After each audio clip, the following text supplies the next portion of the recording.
Masjidil Aqsa atau lebih dikenali sebagai Al-Aqsa merupakan tempat berlakunya peristiwa Isra' Mi'raj. Sewaktu terjadinya peristiwa Isra' dan Mi'raj, Nabi Muhammad SAW dibawa dari Masjidil Haram menuju ke Masjidil Aqsa sebelum baginda diangkat ke langit yang ketujuh, Sidratul Muntaha. Untuk pengetahuan anda, Masjidil Aqsa ini bermaksud masjid yang paling jauh. Fakta yang anda perlu tahu ialah Masjidil Aqsa merupakan kiblat umat Islam yang pertama sebelum diubah menghadap Masjidil Haram di Mekah. Masjidil Aqsa dibuka pada tahun 705 Masihi dan mempunyai sebanyak 4 buah menara. Ketinggian setiap menara tersebut ialah 37 meter dan masjid ini mampu memuatkan kapasiti seramai 5,000 orang jemaah. Tapi kalau anda search dekat Google Masjid Al-Aqsa, mesti akan keluar banyak gambar-gambar masjid yang mana mempunyai kubah berwarna emas ini. Sebenarnya yang mempunyai struktur kubah yang berwarna emas ini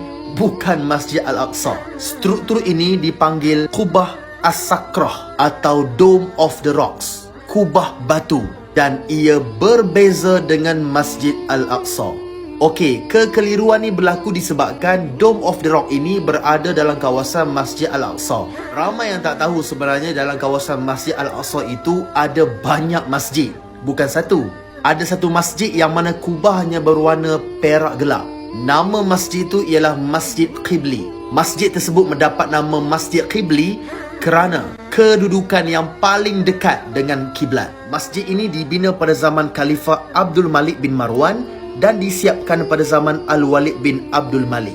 Selain Kaabah, Masjid Al-Aqsa merupakan satu-satunya masjid yang disebutkan di dalam Al-Quran. Dan ada satu fakta menarik yang anda perlu tahu. Ketika orang Rom mengusir orang Yahudi dari kota tersebut, sebahagian besar orang Rom menggunakan kawasan tersebut sebagai tempat pembuangan sampah tau. Tetapi ketika Saidina Umar membuka kota ini, beliau membersihkan sampah tersebut dengan tangannya sendiri.